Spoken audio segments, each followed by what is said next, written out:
I know that at the level we're at the moment, this business cannot fail. It just can't fail. Before we existed. Before 2022. No. The Resonate model is all the things that I would have hated to compete against. So if you would hate to compete against it, then it's probably likely to work. They can just hand them back at any time. There is no tie-in contract. That's a big feat to fill, right? It's quite scary. Yeah. Definitely one organisation just waiting for us to run out of money and go out of business. That is their strategy. Is there anyone else who's doing what you're doing in New Zealand? No. Okay. Nowhere else in the world does the same model. Clearly it's working because 30 or 31 clinics. So how are you making this work? Okay, so why should people stick around to the end of the episode?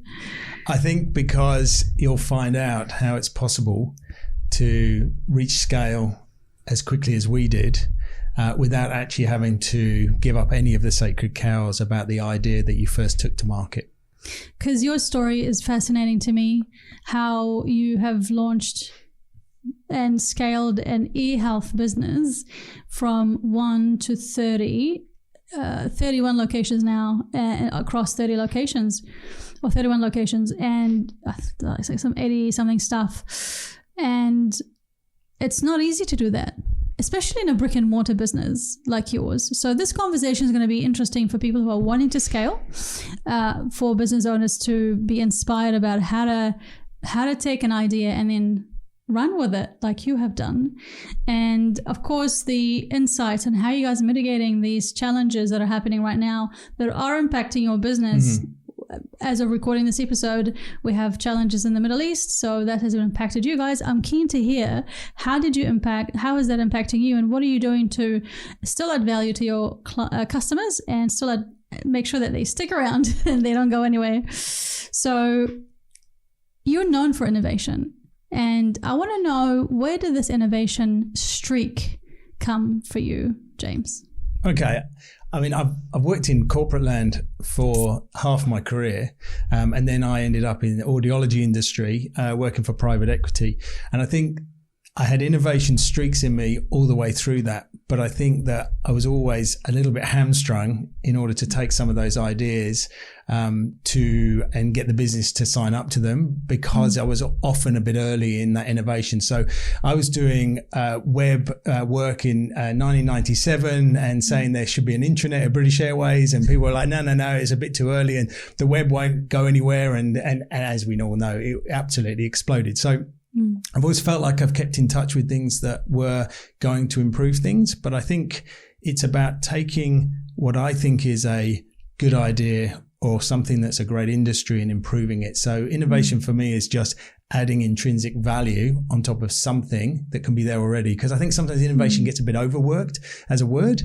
For me, it's about saying, I think I can improve that substantially. And you chose the e-health sector to do that? It chose me.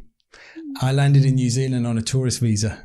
So I needed a job, and the first job I got offered was a general manager running an audiology business in New Zealand, and I didn't know what an audiologist was. But you can imagine that I schooled up very quickly, and the first 18 months were really hard work, but taught me an awful lot about what it takes to win. And the other thing it taught me is because I didn't know much about audiology, I spent hundreds of hours in consultations watching audiologists do what they do and experiencing the customer's reaction to that. And I think that's what's led me to innovate and bring Resonate in the form it's in, because I think I really understand the pain points for the customer. Because as we understand, there are a number of providers who help people make sure that their ears are healthy and working and functioning. And to come into the market, because you came into the market, you've been running your I would say company Resonate for 3 years. Yes, November 2022. Yes, so after COVID, and you can tell me how far you've come so far, because it's crazy. Launched on November the 7th, 2022 with the first location, which was in Silverdale, which is at the top of North Shore of Auckland. And the idea was that we would open 6 locations and then review. What I didn't know is that the backers of Resonate had assigned a certain amount of investment that they were prepared to invest in it. And if it didn't work to their satisfaction, they would have had to have shut it off at that point. You always know that might be the outcome, but they had very clearly defined the exact dollar amount that would be. actually. And by the time we had opened number 3, we were just absolutely flying. And that was in Tauranga. And I just kept presenting new locations to the board. And every time the board would sign them off and we'd go and open another studio. So I just figured that I wanted to get to scale as fast as possible, because I've seen businesses, particularly in audiology, which I know so well, when you can be too big to be small, but too small to be big. And there's that just danger zone where you don't have the scale. So you can't really invest in your marketing. It makes people management harder. It makes investing in your network harder. So I knew we wanted to get to scale as soon as possible, and the results kept coming. So the board kept saying yes to new locations. What do you think was success? Why do you think you got success at the start of the journey? Because enough people were coming to us even when we had no brand recognition. We literally stood up a brand from nothing, and we deliberately didn't call it Resonate Hearing. It was always Resonate and Resonate Health. And the reason for that is that Resonate is a healthy aging company. It's not a hearing aid company. We started with hearing aids, and that is still the current business model as we have it. But I've always seen it as a healthy aging company, but on a subscription basis. So today that's subscribing to hearing aids, but in the future, I think you'll subscribe to other things that will help you age in a healthy way. So do you think that's the positioning? Do I? Positioning of your business. Yeah. So, I mean, we are absolutely positioned to make it as simple and seamless as possible for the customers. So we've essentially, through the subscription model, we allow people to just make that decision there and then, because it's a stigma industry. This is the fascinating thing about hearing.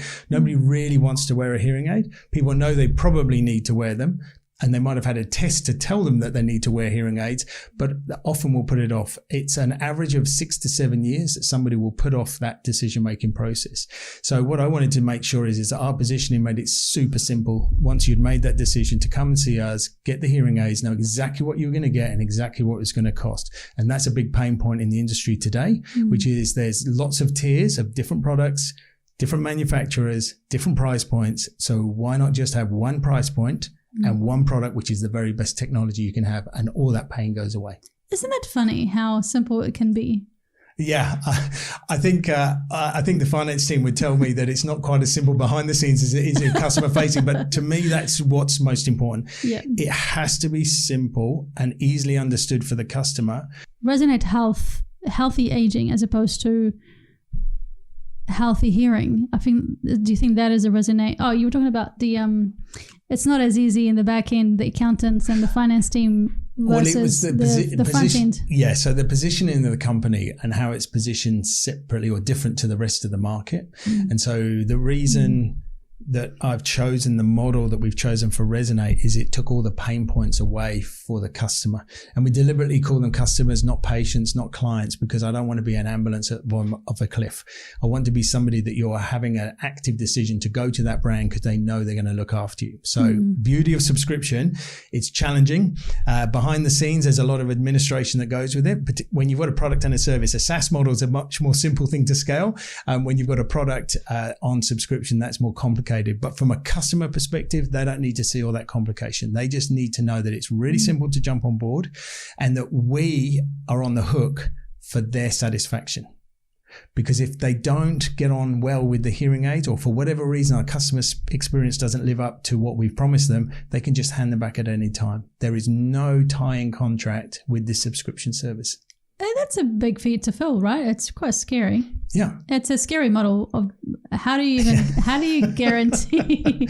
Obviously you must have backing or a different business model to make it work, because is there anyone else is doing what you're doing in New Zealand? No.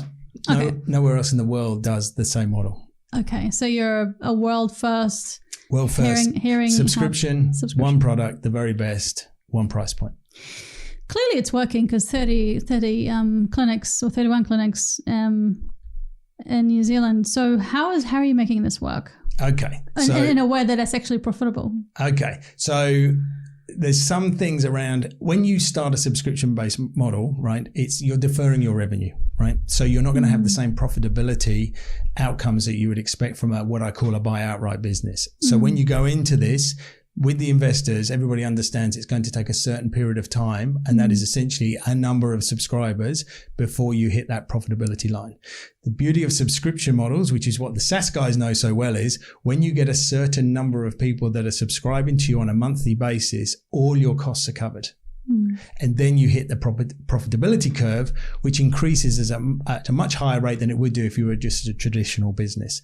So the idea here is that you've got to find amazing backers, which I was lucky to do, who understood that, understood the positioning of the business and the innovation that business had, but also understood how long it was take. Because one of the challenges would be is that you get halfway there, and then the investors start to run out of their confidence in the model. But because we kept delivering studio after studio, the numbers, they vary a bit, but essentially they all follow a relatively similar path. That's what gave everybody the confidence. So you had to convince people to start. At the start, you absolutely do. I mean, there was a funding round. I met some really interesting organizations. The group that have backed Resonate, who are amazing backers, called Tahua Group. And that's basically 4 Kiwi guys that have worked in New Zealand their whole careers. Some have been overseas but come back to New Zealand, and they're just incredible backers. But before I actually was introduced to them, I went to see the Warehouse Group. I wanted Resonate to be the first health play for the Warehouse Group, and I'm delighted with how it's all ended up. But I would love to have known how it might have worked with a different organisation. Spark were another one. Wow. Yep. So they just set up Spark Health. And I thought this could be a really interesting model for them, and potentially you could co-lo with their Spark locations around New Zealand, and have the technology side of obviously what's in their shops with the technology and the health play that we had. But it was just the product scared them a little bit. They loved the idea. And why did they get scared? Because they wanted to only do SaaS with their health strategy. So they didn't really want to do health and a product as we obviously had with the hearing aids. So what you had to convince people. The conversation must have been like, you're going to the Warehouse Group, to Spark, to Tahua, and they had to believe in the model. What else do you think they believed in? Do you think it was you as well? It was the idea? It's different? And the fact that it was a new idea and it's a different idea, it's actually even more scary because no one has done it. So there's no proof. Yep. No proof it's going to work. Well, slightly, there was some proof. Okay. So I'll explain how that is. So first of all, this was not a traditional startup because I already knew there was a product fit in the market because there's an aging population and people need hearing aids. And we weren't inventing a hearing aid. We were buying one of the top 5 manufacturers of devices based in Denmark. So all that part of it is well known. I'd also been in the industry for over a decade. So I had lots of understanding. And so the Resonate model is all the things that I would have hated to compete against. So if you would hate to compete against it, then it's probably likely to work. So the question then is, does somebody understand and have confidence in you to deliver what you've just told them you can do over the next 2 or 3 years while you're proving that model? And that's what Tahua Group were able to get to very, very quickly. So I think it's a number of those things, but I think first and foremost, if they don't get you or they don't buy into you as the individual and as the founder, and that's definitely something I take away now. I didn't think about it at the time, and they've given me that feedback, which is they love the market. So they knew there was a growth in the market. They loved the model, but they also thought I could actually deliver on my promises. What do you think is in you that made them say yes? That's a good question. I should ask them that question. No, I think I'm very confident, but I'm not overconfident, if that makes sense. I knew what I'd done in the sector already. I'd run businesses in Japan, in Australia. I'd been on a global executive committee. There wasn't much more I could learn about hearing. So I think what they got from me is this guy really understands the industry really well, but also, and I call my role the Pied Piper, I had to go and find people in a market which is really short of audiologists that would leave their well-paying job in an organisation that they've known for a number of years to jump ship and come to Resonate. And I think they genuinely believed I'd be able to do that. So you're causing audiologist shortage? Well, no, you could turn it the other way around, which is I'm expanding the market. Okay. Some of my competitors may have some gaps in their network, but I can't force people to leave. At the end of the day, you choose where you work based on, I think, the values, the proposition of where you're going. And I think one of the things that we did, which I did not know when I first met Tahua, we launched a product called Ear 360, which is a diagnostic appointment like none other in the world. But what it did is it basically told audiologists that were considering coming to Resonate that we were going to do the hearing healthcare that they train to do. So audiologists have to do a 2 years master's in New Zealand to become a member of the Audiological Society. So it's a big deal. That's 5 years of university training. So to come in and just be essentially a conversion metric, trying to sell as many people hearing aids as possible is not a lot of fun if you study for 5 years. Whereas our model was completely different. We were talking to people about their balance, about their sleep, about their cognitive decline, as well as their hearing healthcare. This was amazing for them, and that's why I think so many chose to jump to Resonate. And there's no one else doing E360 or the similar thinking? No, there's a few people that have started to copy some elements of it. I mean, nobody talks about hearing healthcare before we existed. Before 2022? No. Nobody talked about hearing healthcare. It's now a very common term. You see it on all social media feeds and advertising feeds. It's very interesting watching what's going on. You started the tsunami, maybe. I think we've definitely started the healthy aging tsunami. And there are lots of people doing healthy aging. The conversation too, right? The conversation, and because I was able, and because we got scale so quickly, our national media presence happened very quickly. So we were now advertising heavily what we were doing, Ear360, this subscription model. Our brand, we have a number of brand colors. One of them is orange. It's very interesting that there's a healthy aging company that's just started recently that has come out with orange, and I'm meeting their founder tomorrow. So I'm curious about whether they chose it. It's almost like orange is the new blue for health. So I think that, a number of things, fell into place for that all to happen. So you're scaling fast, and so you're going back to your Tahua partnership. Did you talk to Tahua at the very beginning before you had any clinic, or did you have a clinic and then you thought this is working out? No, I had nothing. Right. I had nothing. So the backstory is, very briefly, in 2013, I left a well-paying job to set up what was the forerunner to Resonate. And I went on a funding round, and I didn't get the amount of money I needed, and it was a big check. So I wanted about $5.2 million to stand up this business. And that was actually a mobile teleaudiology business. So still in audiology. But because I didn't get all of the funding, I didn't want to do it by halves. So I decided that it wasn't going to be that time. And then the itch never went away, which is obviously why I went on a funding round. But a number of years have passed, and I was thinking about what would be the amazing market model for it. So what has that taught you? Oh, the resilience of any founder. Honestly, anybody that sets up a business. Often you see that in the press where somebody makes X number of millions and everything else. I think, honestly, they deserve every single dollar of what happens, because it is hard work. And setting up any business, even just the funding round, the number of people like me that did all that work, left a job, maybe put some real risk on the line. There was a time there where we were starting to think, well, we're going to have to put the house on the line here, because the funding round took much longer than I thought it would do. So I think you learn a lot about yourself. But I also, when I went back to do it, you polish up all those things that you look back on and go, oh, I was a bit naive back then. So how would I do it differently this time? What did you learn about yourself? Oh, much more resilience, probably. I always thought that I've always been a hard worker, but I think there's a difference between hard worker and resilience. And I think resilience is how you constantly keep taking the challenges that are in front of you and turn them, I know it sounds a bit cliche, but turn them into a positive. And I'm very, very consistent in terms of my temperament. That's what people tell me. So, and often that sort of temperament comes from the fact that I always know a problem will be solved. You don't know how long it will take you to solve it, but I always thought I could solve this problem. I always thought I could get the funding. I had the confidence to do it. I just knew I needed to land on the right person or group. Eventually that would happen. And you kept on knocking on doors? Kept on knocking on doors. I had two, as it turned out, after I was introduced to Tahua Group. I just recently had a conversation with somebody in New Zealand who was independently extremely wealthy. They loved the model as well. So I ended up with two people that wanted to invest in Resonate as it happened. But I decided to choose Tahua because they were an established group.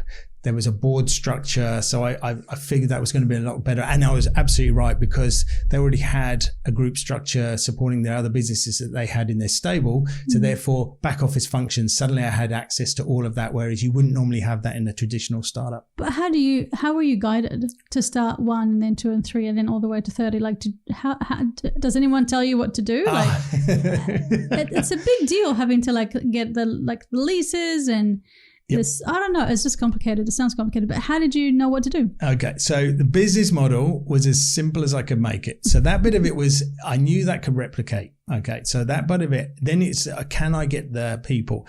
One of the most amazing things that happened was people were either contacting me or I was contacting them when I was able to do so legally. And there was a whole group of people in a WhatsApp group that we called, the project name was Fantail. It's my favourite bird in New Zealand. And so the project name was Fantail. And I've got all these people in a WhatsApp group who have all agreed to join Resonate, but I hadn't found the location yet.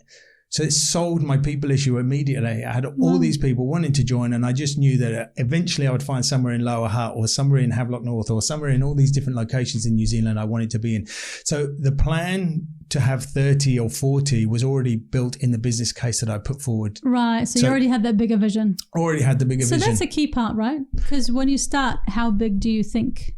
Yep. How big did you think? I'd already decided that this was going to be a global business, not a local business. Because it was just the level of confidence I had. Now, that sounds like I'm really big. Do you see the future then? Are you quite a good predictor of future? I think I'm good at dragging the future towards me. That's a new concept. Yeah.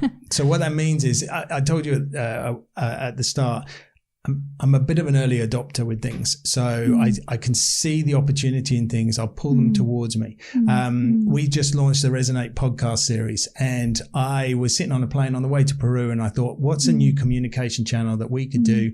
And at that very time, you popped up in my feed, and I thought, this is perfect. I'm going to reach out to you, and I'm going to sit, and we stood it up, within 6 months. It's incredible. So I think it's just seeing opportunities, but very quickly learning whether or not you fly with them. So if we hadn't stood it up within that period of time, I'd have let it go. Great idea, but didn't get it executed in time. So I think it's about not reading the future, but pulling it towards you, testing it really quickly, and then letting it go. And if it's not working, and I do that, I think, reasonably well. All right, you guys, I want to tell you about one resource that I look into and check all the time. It's helped me in my own business journey, and it's made me a better business owner, a better podcaster, helped me stay on top of all the business news that are happening in New Zealand. It's called NZBusiness Magazine. It's one of the New Zealand's oldest and most trusted sources for business stories, insights, and analysis for SME owners and leaders. So we've partnered together to help bring these kind of conversations like this one to more Kiwi entrepreneurs across New Zealand. So if you want to stay on top of what's happening in business, visit nzbusiness.co.nz today. I also want to let you know, guys, about Disruptive Technologies course that I'm just doing. 2 weeks in, I got challenged by a guest of mine on the podcast. She said, Mina, if you want to learn about AI, this course is a good way to start. So I enrolled, and I talked about how it's been baptism by fire, but the second week has been surprising in that a lot of people use AI as a companion. Like 70% of teenagers are using AI companion. A third of Americans describe they have a romantic relationship with AI. People have married their AI. So it's leaving me with some questions about connection. How are we connecting with each other? And how is AI going to impact my work? I mean, I'm a communicator. I help tell people stories, and I help people tell their stories. So what does that mean? I need to understand the implications of AI and how it's going to potentially impact and disrupt my industry. And I have questions, probably more questions than answers, but that's me. This is my update. And if you're interested in this course, want to sign up and learn more about it, there's a link in the description, and you can find out more. So thanks for listening. I'll see you next week. Hello, thanks for watching this video. Quick note, have you subscribed? Over 90% of people who are watching on YouTube or listening on Spotify or on Apple are not subscribed or following. Please do so now. It's so simple. The button will be around the screen somewhere. You either hit subscribe or hit the follow button or leave me a review. That will help me so much, helps me grow as a channel and support my work. So I really appreciate it. Okay, back to the episode. So are you an action taker? You don't overthink too much? No, I probably... early adopters tend to be action takers. I'm described by the board as go, go, go. Right. So the only thing, I mean, we would have potentially, I don't think we could have opened any faster with the resources that we had, but I would have opened even quicker if I could have. because I just knew the confidence each one would dial in and the local community. And we had a strategy for getting out into the community, for getting awareness out there, because we didn't just sit there and do lazy advertising. This was all community led. The whole team getting out. I mean, it starts out with literally wearing your trainers out, doing leaflet drops, and then that goes to community events and visiting GPs and, you know, other things that get awareness out there as quickly as possible. But once all those things that we used to measure people, right at the start, we used to have this very basic spreadsheet of how many conversations did you have about Resonate today? Not how many sales did you make? How many people did you subscribe? I like that. Just how many conversations you had, because I knew that if you told people about Resonate, they wouldn't go anywhere else for their hearing aids. Did you think about the model and everything by yourself, or did you have like a thinking party with you? So the raw bones of the model were pretty much, just to take you back. To go back a little bit. I launched a subscription service whilst I was running another audiology company in New Zealand. Right. And the reason I launched it is somebody told me in 2017 that a subscription in hearing might be a good idea. And I thought, this is a perfect idea. So I went back to New Zealand. I stood it up, just test it, trial it in 3 locations. And it did all the things that I was expecting it to do. So I was like, this is great. I also knew that Specsavers were coming to audiology. They already had a big network of eyeglass prescriptions in New Zealand. So they were just going to roll out audiology within the same location so they can scale really quickly. And they fight you on price. Really simple. They'll charge a third less. And that was it. So I thought that subscription would be a real good antidote or a moat to that. So we stood it up, but unfortunately the mothership that was based in Switzerland, I was working for a global company, just didn't love it. As it started to scale, the more they looked at it, the more they didn't like the fact that it was hurting the bottom line, because against subscription business, it's a deferred revenue model. And so they essentially gave me the motivation to go, I'm going to go back on the funding round. I want to do this. This absolutely could work, but I knew it couldn't work in an existing business. And this is why there's such a moat around Resonate, because I don't think any of the current incumbents can actually challenge us on the pure model that we have in the subscription service. Why can't they? Because they'd be destroying their business models. If they have enough funding and if they have enough differentiating factors and a new way of serving people. Okay, so I'm being no. It's a great no. I've been asked this question. I'm not going to say, oh yeah, sure. No. I've been asked this question many times. Yeah. So I'll walk you through it. So I sell hearing aids from $500 to a pair up to $11,000 for a pair. Right? I'm competing with a business that has one price point at $90 a month. So if I'm going to really compete with them on a subscription model, I've got to be at $90 or less to really be competitive in that. What do you do when you've collapsed the rest of your pricing down to one model? It just can't work.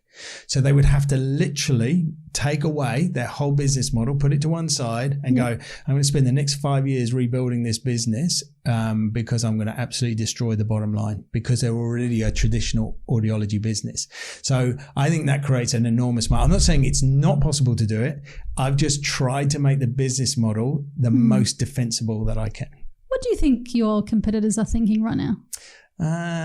Okay, I'll tell you. I can tell you what the noise is on the wavelengths. We need to be a bit polarizing here. Definitely one organisation, which is another globally owned business that's here in New Zealand, are just waiting for us to run out of money and go out of business. That is their strategy, which I think is. How do you know that? Because. Insights. Yeah, you've been around for as long as I have, 17 years in audiology. You've got your, there's plenty of people that will let you know what's going on. So that's one. There's an awful lot of people that are saying things that we don't do, which we do. So our price model includes any type of hearing aid style that you would like. But I'm hearing that they only say that we only do one style. I'm also hearing that we only do old hearing aids. We do recycled hearing aids. So there's all these things that are going out there trying to disrupt the model. And when that's happening, you know people are nervous about your business model.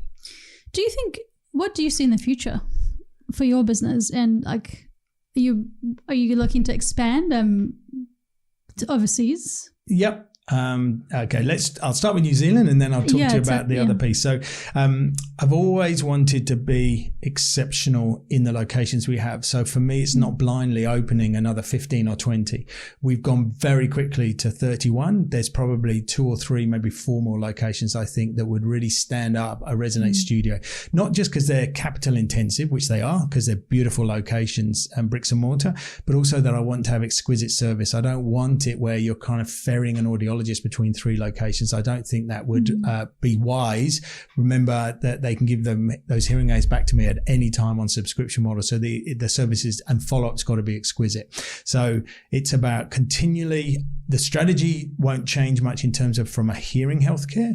But in New Zealand, we're already starting to do some trials and look at some other opportunities where we bring other services to our subscriber base. So one is we're working with an organization called BrainFit. And BrainFit run courses to support you with thinking about how you can kind of create that elasticity in your brain and supporting you with memory and other things that help stall and put off cognitive decline. I think that's a wonderful opportunity for us to expand our services. But as I said to you, the big goal is to open other health disciplines within the Resonate ecosystem. Like what? I've always thought skin would be amazing. So healthy aging can start at 14, doesn't have to start at 64. So the example I use is, what happens if you could get access to amazing skincare for somebody who's got chronic acne, who's a 14-year-old person that's going to really disrupt their lifestyle in terms of the way the way they age? Could we do things like that? Can we give access to services that are really affordable, get it faster? There'll be some things that I'm sure are available through the health system, but how long do you have to wait for them? And are there other ways that you can, I call it positive disruption, because you are disrupting different markets, but I like to think that you're giving access to services to people in a much more meaningful and easier way. So thought a lot about skin. I'd love to do eyes. I'd love to do dentist, but some of those come with some real pain points because of the high regulation and high costs. But anything that's in health and healthy aging, I think we should consider. But isn't there like a lot of regulation in the ear health sector? No, it's an unregulated industry. Really? It's an unregulated industry. So regulation comes through the access to government funding. So that's why the Audiological Society, to be a member, you have to reach certain qualifications and certain standards, and you have to be a member of the Audiological Society in order to get the Ministry of Health funding or ACC funding. So how many clinics do you want to get to in New Zealand? 35 max. Okay. So you're almost there. You're almost there. It kind of sounds like the job's done. Job's not done. We scaled so quickly. So some of the things that we're doing at the moment are now putting in more and more bedrock into what we do in a local sense in terms of each of our studios, developing the teams. There's still so much more we can do in terms of constantly increasing what I call the customer service. The use, we're exploring how AI can support us to start recognizing. I was going to ask, how are you playing with AI? Okay, so 2 parts to that. We are already looking at it. So I'll give you my first example is how we've turned on transcription for all the phone calls that come in to Resonate. We've turned on transcription for that. We now feed that transcription into AI to have it reviewed using enterprise licenses, because you don't want to train anybody else about our data. And we're looking for patterns in the reasons why people are calling us to understand better how we can serve our customers better. And it's already bearing fruit. So we're already starting to see patterns of what potentially might be somebody that would churn because they're just having problems with the hearing aid, and how we can intervene more quickly, because we may not know they've got a problem unless they phone us, or they might sit there in silence, not knowing that there's help at hand. So we're now proactively going out to people to support them based on the calls that are coming in. So it's quite basic at the moment, but this will just expand and explode. And what about the use of AI in the technology itself? So in the technology, we have a DNN chip in the hearing aid itself. So there's 2 chips that GN Resound, who's the company we use for our hearing aids. So one of those chips, the DNN chip, is just there to deal with the background noise. And it's incredible. So you can literally press a button or use your phone to drown out the background noise. Kind of like a hearing earphone, like an iPhone. To a degree, it is. But obviously these things are worn for 10 to 12 hours a day. So and they're incredibly discreet. You can't actually now see people wearing hearing aids because they're so discreet. But that feature is so important for people to reconnect, because that group that you're dealing with, that background noise, doesn't have to be just with friends in a restaurant. It could be community groups. It could be when you go to church. It could be in everyday. Concerts. Yeah. Somebody gave me a brilliant example. So they've just become one of our subscribers. I was talking to them on the phone and they said, I knew I needed to do something about this. When I was they were in work and they were writing on the whiteboard, and they kept writing up a word that wasn't quite what the people in the room had told them it was. So, this affects people in working life. I think people sometimes misread that you have to be old, in inverted commas, to wear hearing aids. You absolutely don't. The earlier you adopt, the more support they can give your brain. So what happens when you get to 35 clinics? Where are you heading off to next? Okay. So I get asked this question a lot. Whilst I can't say exactly what we're going to do and when we're going to do it, we are definitely going to take Resonate overseas. This model can replicate, I believe, almost in any country.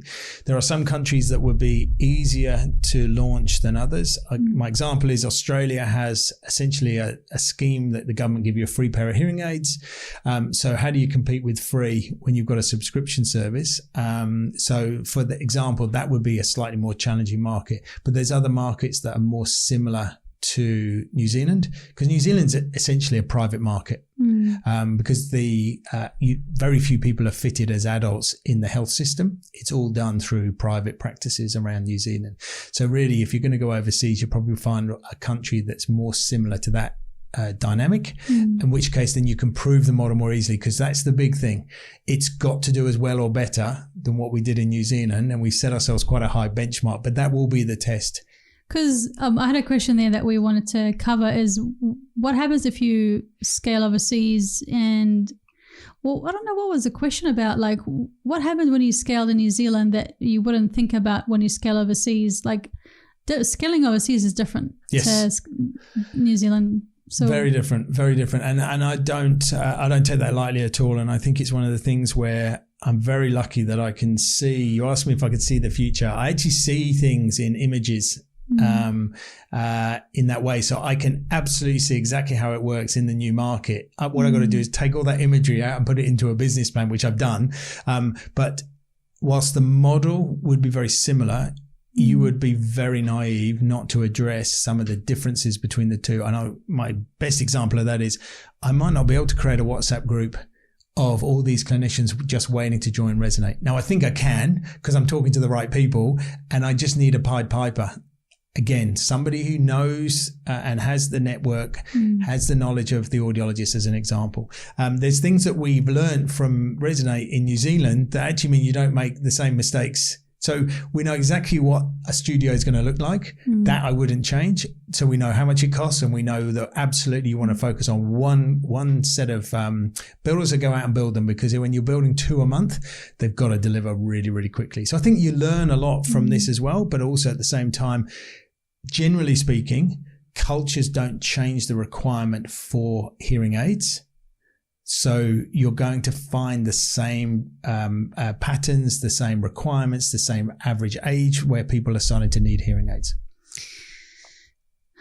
You have to keep up with the culture and leadership when you have that many people and that many moving parts. And you, as a leader of this movement, I would say, and championing that cause, which is your own passion, how do you make sure that everyone is as happy and as passionate as you are? It's a great question. It started when you start something from scratch. The wonderful opportunity. So it's hard to get the back end. It's hard to get everything going. But the wonderful opportunity is you have the ability to do everything that you've always wanted to do and have either been blocked to do, or it doesn't fit within the structure of that other organization. So you get to write your own values. You get to onboard people how you want to. You get to train them. You get to communicate with them exactly how you want to. So we started out and we had a solemn promise that every single morning for half an hour, we would have a stand-up communication session with everybody in the team. Now, we only had one studio when it was Silverdale, so it was a bit awkward, but we quickly grew. And suddenly then you've got 10 studios that are all on the morning call. So 5 days a week religiously. We've never, ever missed one. We've changed the time. It's actually been pulled a bit earlier now because it just made it easier for the teams and dealing with customers that are already knocking on the door. But every single morning, and there's a different theme for each one. And on a Friday, we have what's called the high-low call. And this is the opportunity for the team to say what's worked well for that week and what have been their challenges that week. Those are the sort of things that create incredible glue. And I'm on every single one of those calls. Now, I might not be on the video on every single one of those calls because I might be traveling to something or doing something, or I might be overseas, as I've been recently, but I will always be on that call. So I've always maintained the connection through to the team that way. And I think that culture is your internal team, and then it's culture within your customers. So if you go to the website today, you'll find my mobile number.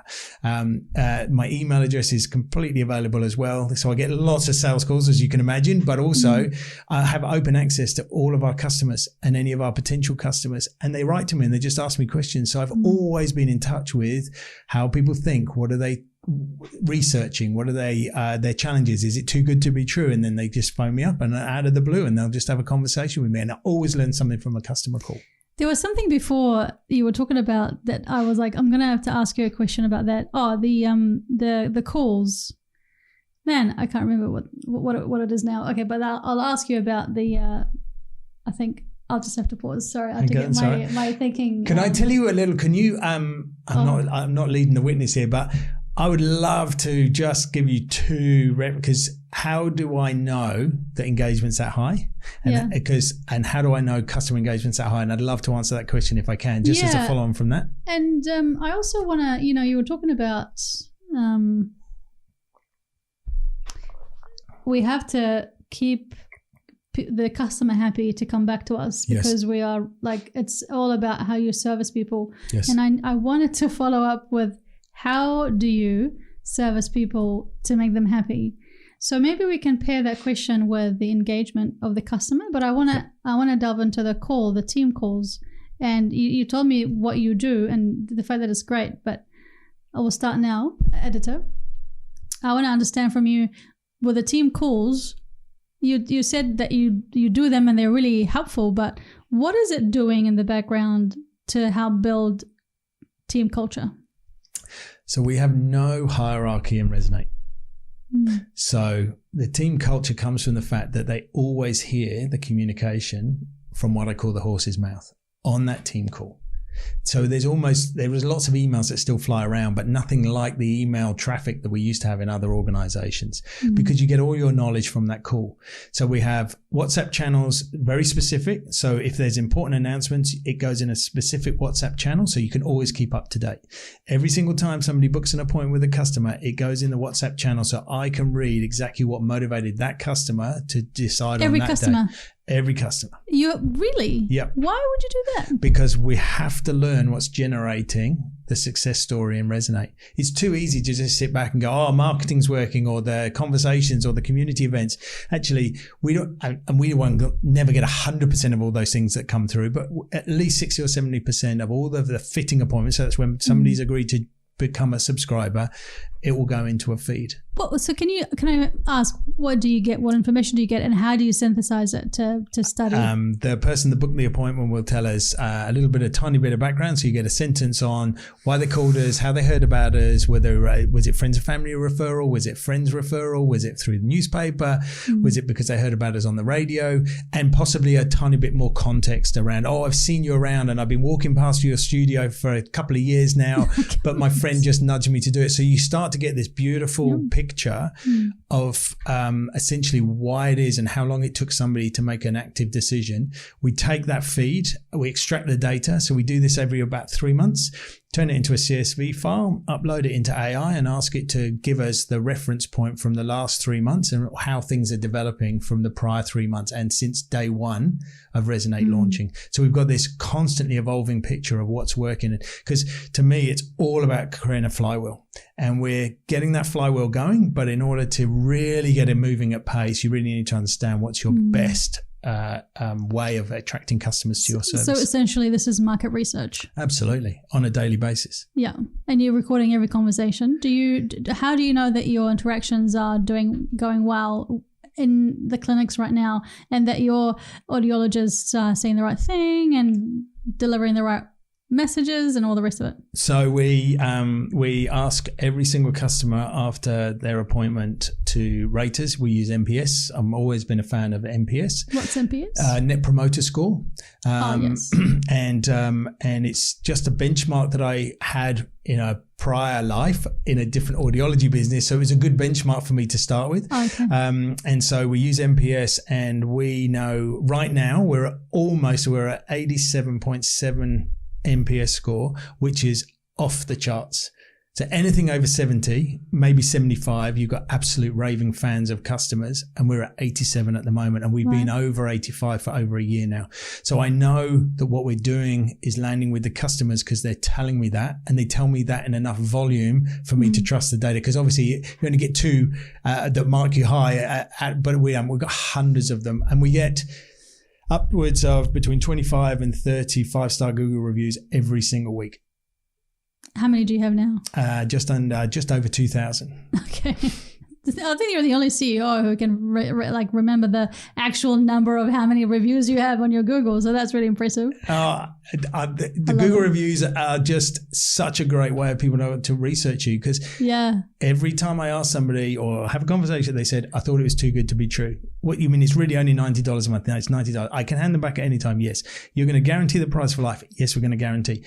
I can come back and get ear cleaning every year because I'm a subscriber. Yep, you can. It's all these things that we built into the model just are so different to the rest of the industry. That's our biggest challenge, or has been our biggest challenge since we launched, is people just don't believe it can be that simple. It sounds too good to be true. It does.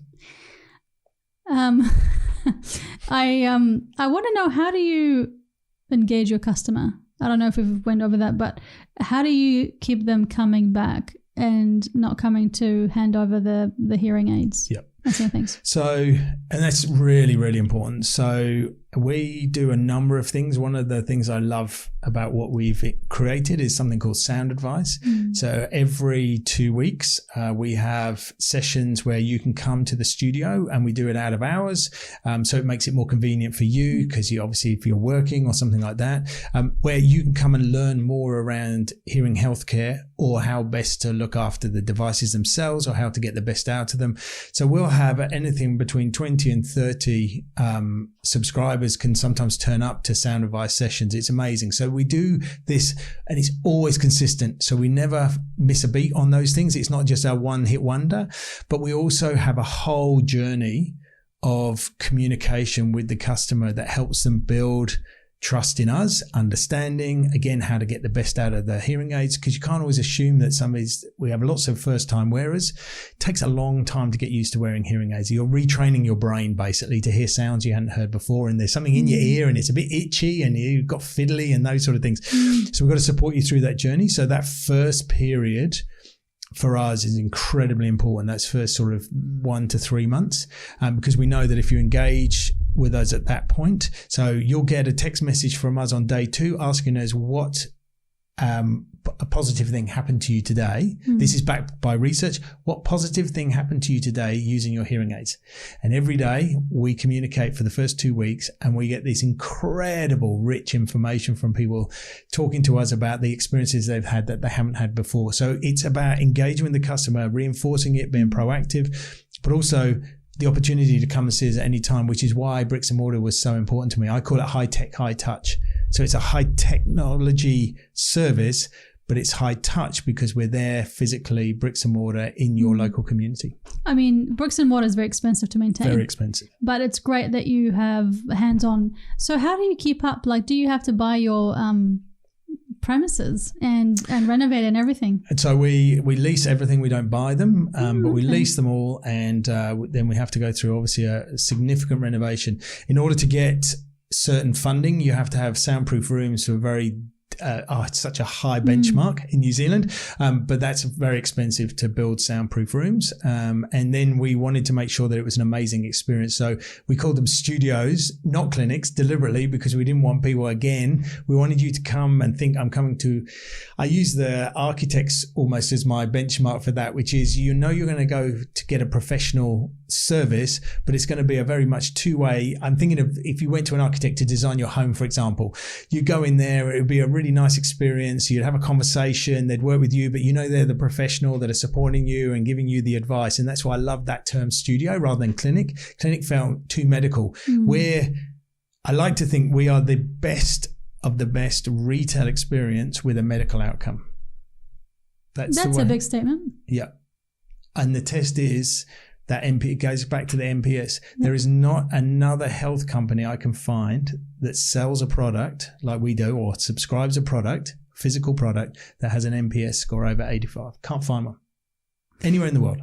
Do you get a lot of other, based on what you're saying, do you get a lot of health providers knocking on your door going, what are you doing? We want to learn from you? Yes. I've got a meeting tomorrow with somebody that's just set up a healthy aging company in New Zealand and wants to talk to us about how they can collaborate.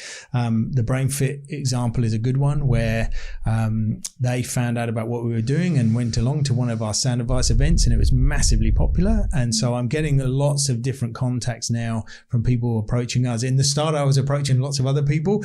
The tail's turned on it a little bit now, where people are starting to come and say, hey, could we collaborate, work with you? We've just done an event where we showcase what we do to Air New Zealand, which was fantastic. So they're now going to start to promote Resonate, and it's Air 360 with all of their employees. We do some work with occupational health companies around the country. And I think that awareness and that opportunity will just keep growing the more people find out about us. Do you know where this is coming from, this whole passion of yours? Where is this fuel, the fire?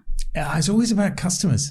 I love people having an experience that they walk away from and go, because I think it's how I feel about customer service. When you get great customer service, it's like paying it forward. It just gives you that burst of oxytocin, and it's just a nice feeling. And I just get this enormous sense of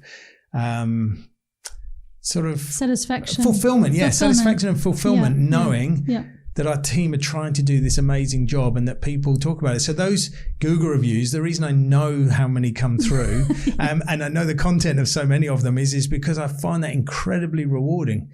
I mean, people often measure businesses, and of course I have to. I'm a CEO, but about top line, bottom line. But I measure it so much more on customer outcomes, customer service. That NPS score is probably the most important metric that if that fell below 75 now, so our target was always 80 from the get-go. If that fell below 75, we would have a major problem on our hands, because I know that at the level we're at the moment, this business cannot fail. It just can't fail. As long as we have the funding and as long as we have the talent in the studios, it cannot fail if you keep providing that level of service. And people talk about how great customer service can get you great outcomes for businesses. But I don't think many businesses are so clean from a simplistic perspective in terms of their offer and their price that can measure it as well as we can. And we can measure it so simply.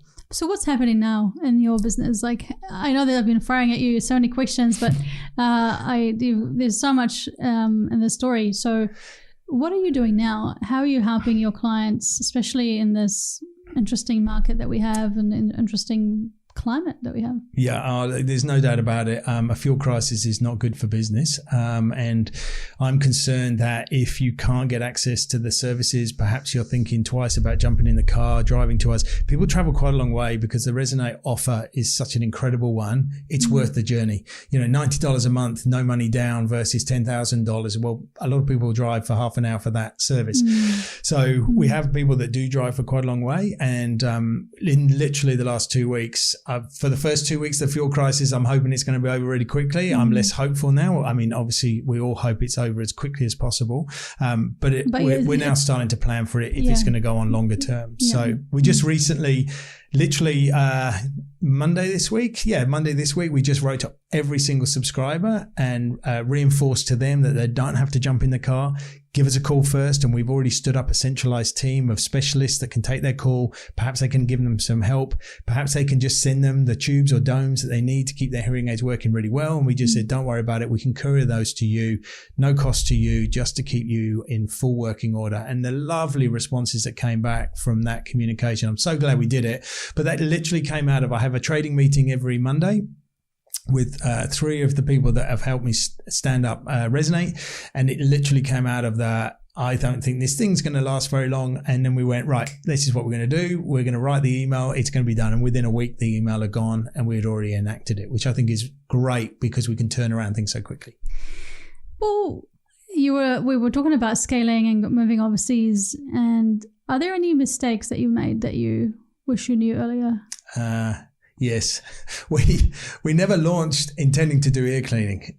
And then I quickly realized that ear cleaning would be a great way of having that conversation, because obviously everybody that comes in potentially could need a hearing aid and might not be wearing a hearing aid. So you could just gently have that. So they get an outcome because they needed to have their hygiene for their ears, but at the same time you have that conversation. Plus they get to experience a studio, and then, oh wow, this is different. They see Ear 360, which is this beautiful diagram on the wall. So I found a product out of the States. It was called Odoset, and it was going to be a revolution for me because it was basically looked like a pair of headphones over your ears, and it automatically irrigated the wax out of your ears. And I thought, this is genius. Perfect. So I think How is that possible? Well, okay, maybe yeah. Don't tell me. So I think we had 14 studios. We launched it with about 5 or 6, and then we got up to 14 or 16 studios. One of the things we were watching was that NPS score was not getting better and better, and we wondered why that was. And then we started to really delve into it, and we saw that the NPS score coming back from our ear cleaning was a lot lower than any of our other service appointments or other things that we were doing. And so then we're also talking to the team. When it worked well, it was brilliant, fast, efficient. Customers loved it. When it didn't work, it was a bit of a disaster because it didn't really do the service that they were expecting. They traveled a little way to get there. So, and I'd invested over $100,000 in this product, and obviously the board had backed me to invest that money in it. And it's not something that I could get a refund for. So it was absolutely not the right product, but because I'd known that early enough, I'd started conversations with an ENT surgeon in the UK who had invented a system called Timber Health. And Timber Health I saw as a brilliant alternative. And he was good enough to persuade his board to allow me to get his products because they didn't want to work outside of the UK. And we were their first international customer. I'm always very grateful to him for this. And it worked a dream, and it literally set it off. And we now do hundreds of these appointments a week. So we're having hundreds of conversations, and they are so much more reliable. So it was an expensive mistake, but you are always going to make mistakes. It's just how you resolve the mistake as quickly as you possibly can. And in this circumstance, I found a great product, great fit, team loved it, got the confidence back really quickly, and off we went. Gosh, I feel like we can talk here for hours, but if you would give one piece of advice for someone who really wants to be successful like you and grow and mature, what advice would you have to them right now? There could be people who want to scale, or could be people who are just like in the start of their journey, like entrepreneurs. What can they do? Okay. First of all, they can reach out to me, because actually I'd love to have those conversations with people, because one thing that I wish I had done differently at the beginning is have a better network of people that I could have talked to when I was doing that first funding journey, because it felt very lonely. And I can appreciate that for some people listening to this, they might be in that lonely space. So that's number one. I can absolutely help people that way.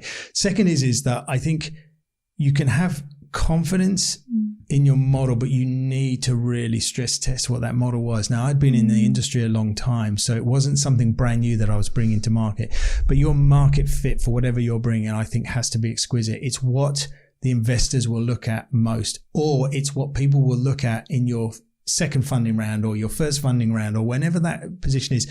They will go back to that model, that market fit, and they will stress test it. And the longer you go on, the more they'll stress test it. So actually be ready to have more scrutiny, not less. A lot of people, I think I've made it, I've got my scale, or I've managed to get my first funding round. My experience is that as we've learned more about the business, the scrutiny gets even higher. So it has to stand that test, no doubt about it. So make sure it fits on day one, but also do look to the future. What does it look like in 5 years' time? I built a 10-year plan before we launched, because I wanted to understand what it might look like in 10 years' time.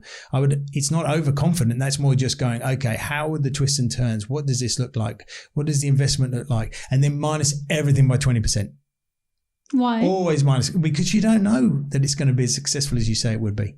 Most people I hear who have invested in something say, yeah, it wasn't quite as successful as they said it would be. We've hit every KPI that I said we would hit. What's the revenue like for you guys, or if you're willing to share whatever you want to share? Okay, all I can tell you is, and what's the value of the business now? How big have you got in it so far? Okay, so value of the business would be very speculative, because the value of the business would be only most businesses in audiology, they get valued on a multiple of EBITDA, and I wouldn't speculate on that. What I can tell you is it's an exquisite business, because what we've done is what nobody else has done in audiology so far anywhere in the world. And I'll call it punching through the glass ceiling. And the glass ceiling was, how long would it take for you to really understand that this model can work in audiology? And we've done that. So I'd say that the value, intrinsic value to the business is we've got that, and we've got those insights and nobody else has, which is wonderful. We now have, and I'm not allowed to tell you, because I can't tell anybody exactly the number of subscribers we have, but if I tell you that we now have thousands of New Zealanders that have joined our subscription service, and you used the word movement earlier on, and I love that word. I believe we've actually created a movement. The number of our subscribers that talk to other people and become subscribers is far in excess of anything I thought would happen. And I think that's wonderful, because that is a great test of your model and your service when people are really happy to persuade their friends to come to you. So if people want to reach out to you, how can they do so? Just phone me, 0210 754 357. And online, are you online somewhere? On LinkedIn. I try and communicate every week on what's on my mind. I know, because people tell me that some people have taken some inspiration from some of that, because I'm trying to explain about the journey we're on and things that are working well, but it's not always the things that work well. Try and make it a bit human. So also reach out to me there. I'm really happy to also, as I said, sit down with people that are just wondering how they're going to get to the next stage, or perhaps they're in a little bit of a pit, not quite sure how to get through what they know is going to be amazing. They've got the idea or the model or whatever it is, and they can't get the funding. I'm not saying I'm an expert in it, but I've certainly had a lived experience with it. And you also have a podcast? Yes, the Resonate podcast. Yes, really happy with how that's going so far. And how can people reach out to listen more? Okay, so just search up Resonate the podcast, and it's on all of the main podcast channels. Fantastic. It's been a great pleasure and honor to have you on the podcast. Thank you so much for making time, and I look forward to maybe having more conversations in the future. Love to, and thanks for the invitation. I really enjoyed it. Thank you.